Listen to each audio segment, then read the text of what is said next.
ಬಹುತೇಕ ಜೆಡಿಎಸ್ಗೆ ಬಿಟ್ಕೊಡೋದಕ್ಕೆ ನಿರ್ಧಾರ ಮಾಡಿದ್ದಾರೆ. ಅಲ್ಲದೆ ಅವ್ರ ಪಾರ್ಟಿ ವಿಚಾರ ನನಗೆ ಏನ್ ತಿಕ್ಕಿಬೇಕು. ನಿಮ್ಮ ಅಭ್ಯರ್ಥಿ ಯಾರು ಅಂತ ಸಬ್ಜೆಕ್ಟ್ ಕಾಂಗ್ರೆಸ್ ಅಭ್ಯರ್ಥಿ ಯಾರು ಅಂತ ನಾನೇ ರೀ ಬಿ ಫಾರ್ಮ್ ಬರೆಯೋ ನಾನು, ಸೈನ್ ಹಾಕೋ ನಾನು, ಕ್ಯಾಂಡಿಡೇಟ್ ನಾನು. ಯಾರು ಕ್ಯಾಂಡಿಡೇಟ್ ಆದ್ರು ನನಗೆ ಓಟ್ ಹಾಕೋದವ್ರು.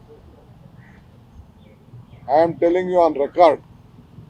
ನಿಮ್ ನಿಲ್ಸಿದ್ರು ನನಗೆ ಓಟ್ ಅದು.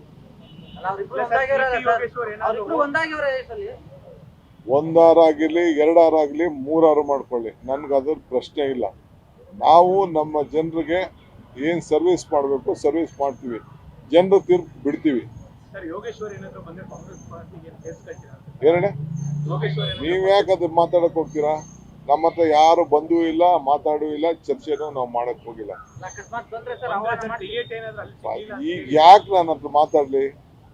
ಅವರಿಬ್ರು ಅಲಯನ್ಸ್ ಪಾರ್ಟಿ ಇರುವಾಗ ನಾವ್ ಯಾಕೆ ಮಾತಾಡಬೇಕು? ಫಸ್ಟ್ ನಮ್ಮ ಪಾರ್ಟಿ ನಾವು ಮಾತಾಡ್ತೀವಿ. ಅವರು ಬಹಿರಂಗವಾಗಿ ಹೇಳಿದ್ದಾರೆ, ಒಂದ್ ವೇಳೆ ನನಗೆ ಟಿಕೆಟ್ ಸಿಕ್ಕಿಲ್ಲ ಅಂದ್ರೆ ನಾನು ನಿಮ್ಮ ಮಾತು ಬಗ್ಗೆ ಎಲ್ಲ ನಂಗೆ ನಂಬಿಕೆ ಇಲ್ಲ. ನಿಮ್ ಬಗ್ಗೆ ನಮ್ಗೆ ನಂಬಿಕೆ ಇಲ್ಲ ರೀ.